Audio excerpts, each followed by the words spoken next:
안녕하세요. 방구석 김 사장입니다. 오늘은 주식 뉴스 용어, 미국 노동부 졸트 보고서 이야기를 진행해 보도록 하겠습니다. 주식 뉴스를 보면 어려운 용어들이 많이 나오잖아요. 그래서 그런 용어들을 하나씩 짚어보는 그런 영상입니다. 그러다 보면 주식과 관련된 뉴스를 쉽게 읽고 정확히 해석할 수 있겠죠? 그럼 시작하겠습니다. 미국 노동부에 있는 노동통계국에서 매월 발표하는 졸트 보고서는 구인 건수, 채용 건수, 총 이직 건수 세 가지로 구분하여 노동시장을 정리한 보고서입니다. 그래서 졸트 보고서를 정확히 이해하기 위해서는 일반적인 고용 보고서에 포함된 비농업 취업자 수, 실업률, 경제활동 참가율 등하고 어떤 차이가 있는지 일단 이해를 해야 합니다. 그래서 어떤 차이가 있냐?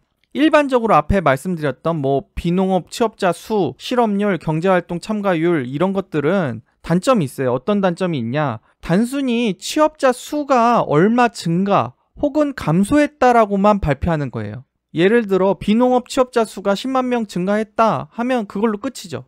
그런데 이렇게 생각해 보세요. 10만 명이 증가하긴 했는데 110만 명이 신규 고용되었지만 100만 명이 해고돼서 10만 명이 남은 건지, 아니면 20만 명이 신규 고용되었지만 그 중에 10만 명이 해고되었기 때문에 10만 명이 남은 건지 알 수가 없습니다.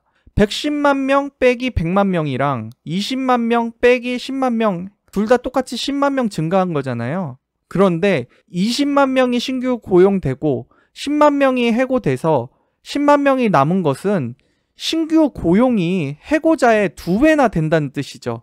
신규 고용이 110만 명인데 100만 명이 해고돼서 10만 명이 남은 거랑은 천지 차이가 되는 거죠.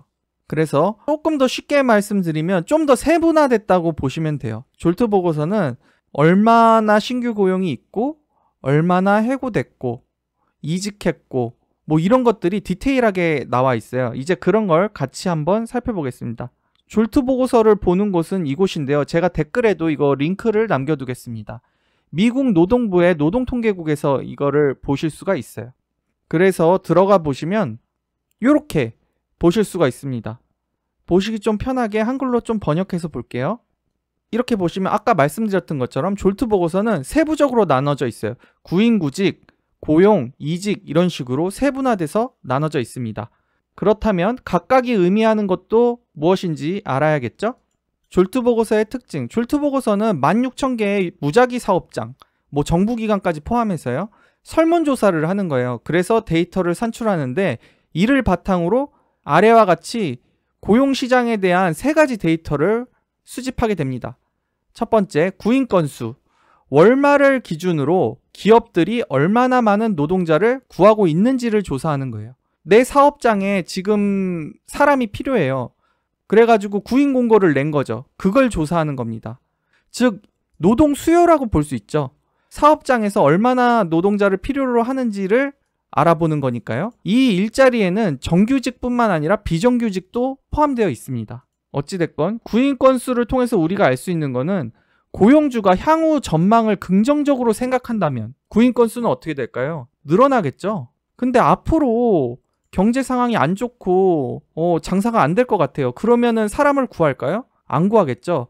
그래서 부정적이라면 감소하게 됩니다. 따라서 구인 건수는 조금 미래를 내다보는 경향이 있어요. 앞으로 어떻게 될 것인가, 앞으로 노동시장이 뜨거울지 차가울지 이걸 내다보는 경향이 있습니다. 그래서 구인 건수의 급격한 감소는 경기 침체가 임박했다는 신호로 볼 수 있는 것이죠.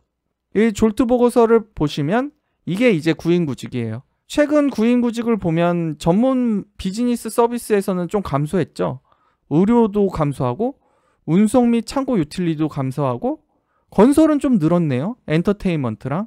이렇게 보면 앞으로 사업주들이 경기를 좋게 보지 않는다는 걸 알 수가 있죠. 실제로 구인구직은 감소했다고 나와 있습니다. 그러면 다음은 채용 건수. 채용 건수는 실제로 노동자를 충원한 수예요.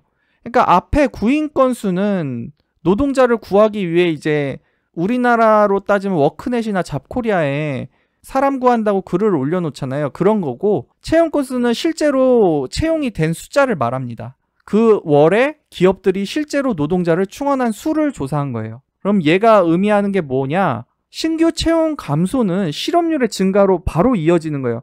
신규 채용의 감소는 실업률 증가로 이어집니다. 실제로 사람을 안 뽑아버리니까 실업자가 되는 거죠. 특히 채용 건수는 경기 변화에 되게 민감해요. 그래서 채용 건수의 하락은 실업률 증가로 곧바로 이어지는 경향이 있습니다. 그러니까 이게 만약에 낮게 나왔다 그러면 그냥 채용을 안 한 거라고 보시면 됩니다. 졸트보고에서 고용을 보면 거의 변화되지 않았다 이렇게 얘기가 나오네요. 연방 정부에서는 오히려 고용이 증가했네요. 정부에서 고용이 증가하는 건 사실 좀 좋은 건 아니죠. 우리나라도 실업률 줄이려고 정부에서 막 고용하고 그러잖아요. 그런 거 좀 생각하시면 될 것 같아요. 총 이직 건수. 이게 이제 진짜 중요합니다. 당월에 이직한 노동자 수를 나타내는데 이직 이유가 우리가 다양하잖아요. 근데 이거를 세 가지로 구분을 해요. 더 좋은 직장으로 자발적으로 이직하느냐, 아니면 고용주가 그냥 해고하는 거냐, 또는 뭐 기타 퇴직 또는 사망 뭐 이렇게 구분하는데 기타 퇴직 또는 사망은 별개로 치고 자발적인 이직하고 고용주의 해고는 굉장히 다른 거죠. 같은 이직이라도 이 두 가지 엄청 다른 거죠. 자발적인 이직은 더 좋은 직장으로 우리가 월급을 더 주는 직장으로 이직하는 거예요. 그러니까 자발적인 이직이 늘어난다는 것은 경제 상황이 좋다는 뜻이죠. 반대로 비자발적인 이직, 말 그대로 고용주가 해고하는 경우, 이거는 어떻겠어요? 경제 상황이 안 좋을 때 나타나는 거죠. 경제 상황이 안 좋으니까 해고를 하는 거죠. 그래서 요 총 이직 건수가 이 졸트 보고서 내에서는 굉장히 중요하고, 그래서 특별히 또 세 가지로 나눠져 있다. 실제로 졸트 보고서 내에서는 어떻게 보이냐? 여기 보시면 이직 분야에서 그만둔 건수, 그러니까 자발적인 이직이에요. 이거는 더 좋은 회사로 이직한 거죠. 월급 더 많이 준 대로. 자발적 이직 건수는 400만 건으로 그 비율은 거의 변하지 않았다. 그렇다면 경제 상황은 그렇게 나쁘다고 볼 수는 없죠. 뭐 괜찮다고 볼 수 있겠습니다. 근데 이제 눈에 띄는 건 금융 및 보험에서 많이 감소했다. 그러니까 이직하려는 사람이 금융이나 보험에서 감소했다는 것은 금융이랑 보험 회사들이 지금 상황이 안 좋다는 거죠. 그래서 다른 회사로 이직을 못하고 그냥 눌러 앉아 있는 거죠. 이직 안 하고. 그래서 이직 건수가 감소했다 하는 그 섹터는 뭔가 안 좋은 일이 있는 것이다. 이렇게 생각하면 되겠습니다. 그리고 해고 및 해고 건수. 해고도 또 감소했네요. 해고가 감소했다면 우리 어떻게 볼 수 있죠? 경제 상황이 그렇게 나쁘진 않다. 이렇게 볼 수 있는 거죠. 자, 그래서 이제 졸트 보고서의 활용. 졸트 보고서는 앞서 말씀드린 것처럼 구인 건수, 채용 건수, 총 이직 건수가 나눠져 있어서 노동시장을 세부적으로 파악하기 좋은데요. 이걸 또 활용한 게 있습니다. 졸트 보고서를 어떻게 활용하냐면 구인 건수 나누기 실업자 수를 하면 빈 일자리 비율을 알 수가 있어요. 그러니까 이제 구인 건수는 앞서 말씀드렸죠. 여기 구인 건수. 구인 건수는 어찌됐건 좀 선행지수라고 볼 수 있잖아요. 사업자가 앞으로 사람이 이렇게 필요할 것 같으니까 구인 건수를 내는 거죠. 이거 나누기 실업자 수를 하게 되면 실업자 수는 뭐냐?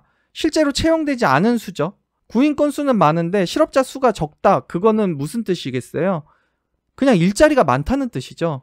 예를 들어서 구인 건수가 지금 잡코리아나 워크넷에 올라온 구인 건수가 1000만 명인데 실업자 수가 500만 명이라면 실업자 한 명이 선택할 수 있는 일자리가 2개 있다고 볼 수가 있는 거죠.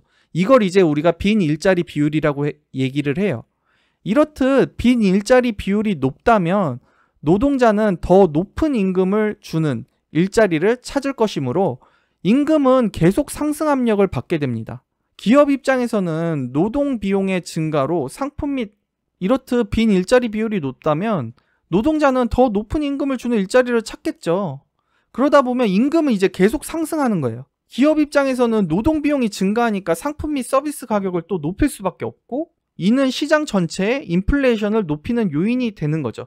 빈 일자리 비율이 높으면 노동시장이 과열될 것이다. 이렇게 생각을 하는 거죠. 현재 연준의 소프트 랜딩 시나리오는 실업률이 크게 증가하지 않는 상황에서 구인 건수가 감소하는 것입니다. 그러니까 지금 연준에서 소프트 랜딩을 하고 싶다는 건 지금처럼 뭐 일자리가 1.6배 뭐 이렇게 되는 게 아니라 실업자 수랑 구인 건수랑 비슷비슷해가지고 빈 일자리 비율이 1에 가깝기를 바라는 거예요. 그렇게 되면 임금 상승 압력이 줄어들죠. 그렇기 때문에 인플레이션을 잡을 수 있다. 요런 계산인 것입니다. 임금 상승률만 꺾을 수 있고 시장 전체의 인플레이션은 낮출 수 있는 거죠.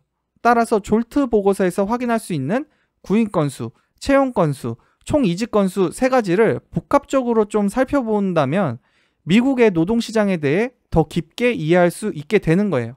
이제 졸츠 보고서가 나오는 경제 뉴스 어렵지 않게 이해할 수 있겠죠? 그럼 다음 시간에도 돈 되는 이야기로 찾아뵙겠습니다. 감사합니다.